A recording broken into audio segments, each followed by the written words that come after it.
یا جو ان کے اپنے فہم سے تفسیری الفاظ ہوتے تھے، یا زیادہ تر وہ جو نبی علیہ صلاۃ والسلام سے سنتے تھے تو وہ تفسیری الفاظ لکھتے تھے؟ تو پھر یہ کہہ سکتے ہیں کہ حضرت عائشہ، پیچھے امام ترمذی نے وفی الباب عن عائشہ بولا ہے، تو اگر وفی الباب عن عائشہ بولا ہے تو پھر لگتا ہے کہ حضرت عائشہ نے وہ صلاۃ الوسطیٰ ان سے سنی ہوگی، اور اس کو قرآن میں بھی نقل کیا ہوگا، لیکن ان کا اپنا نقطۂ نظر اور ہوگا۔ میرے خیال میں وفی الباب میں انہوں نے عن عائشہ بولا ہے، کہ بولا ہے نا، آ رہا ہے، تو وفی الباب میں انہوں نے حضرت عائشہ کا بھی ذکر کیا ہے۔ تو گویا کہ اس کا مطلب ہے کہ حضرت عائشہ سے بھی صلاۃ الوسطیٰ کی احادیث اثر کے بارے میں خاص طور پر، تو لہٰذا پھر وہ بات ٹھیک ہے، لیکن ان کا اپنا گویا کہ نقطۂ نظر اس سے مختلف بھی ہو سکتا ہے۔ اب بات واضح ہو گئی یا نہیں؟ جی استاد جی۔ جی پڑھیں پھر آگے۔ بسم اللہ الرحمن الرحیم۔ باب ما جاء في كراهية الصلاة بعد العصر وبعد الفجر. أبي يقول حدثنا أحمد بن مني قال حدثنا هشيم قال أخبرنا منصور وهو بن زازان عن قتادة قال أخبرنا أبو العالية عن ابن عباس رضي الله تعالى عنهما قال سمعت غير واحد من أصحاب النبي صلى الله عليه وسلم منهم عمر بن الخطاب وكان من أحبهم إلي أن رسول الله صلى الله عليه وسلم نهى عن الصلاة بعد الفجر حتى تطلع الشمس وعن صلاة بعد العصر حتى تغرب الشمس. وفي الباب عن علي وابن مسعود وابي سعيد وعقبة بن عامر وابي هريرة وابن عمر وسمرة بن جندب وسلمة بن الأكوع وزيد بن ثابت وعبد الله بن عمرو ومعاذ بن أفراء والصنابهي ولم يسمع من النبي صلى الله عليه وسلم وعائشة وكعب بن مرة وابي محمد وعمرو بن عبسة ويعلى بن أمية ومعاوية رضي الله تعالى عنهم. قال أبو عيسى حديث ابن عباس عن عمر رضي الله تعالى عنهم حديث حسن صحيح وهو قول أكثر الفقهاء من أصحاب النبي صلى الله عليه وسلم ومن بعدهم أنهم كرهوا الصلاة بعد صلاة الصبح حتى تطلع الشمس وبعد العصر حتى تغرب الشمس. وأما الصلوات الفوائت فلا بأس أن تقضى بعد العصر وبعد الصبح. قال علي بن المديني قال يحيى بن سعيد قال شعبة لم يسمع قتادة من أبي العالية إلا ثلاثة أشياء. حديث عمر رضي الله تعالى عنه النبي صلى الله عليه وسلم نهى عن الصلاة بعد العصر حتى تغرب الشمس وبعد الصبح حتى تطلع الشمس. وحديث ابن عباس عن النبي صلى الله عليه وسلم قال لا ينبغي لأحد أن يقول أنا خير من يونس بن متى. حديث علي القضاة الثلاثة.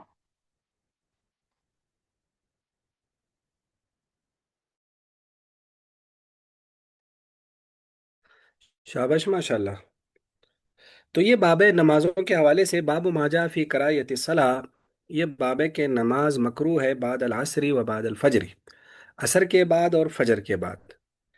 تو حضرت ابن عباس فرماتے ہیں میں نے کافی سارے صحابہ سے سنا نبی علیہ السلام کے، جس میں حضرت عمر بن خطاب بھی ہے، وکان من احبہم الیہ، وہ ان سب میں مجھے زیادہ پسندیدہ ہیں۔ تو نبی علیہ الصلوۃ والسلام نے نہا منع فرمایا عن الصلاۃ بعد الفجر، فجر کے بعد نماز پڑھنے سے، حتیٰ تطلع الشمس، یہاں تک کہ سورج طلوع ہو جائے، وعن الصلاۃ بعد العصر، اور عصر کے بعد نماز پڑھنے سے، حتیٰ تغرب الشمس، یہاں تک کہ سورج جو کیا ہے غروب ہو جائے۔ جی آگے۔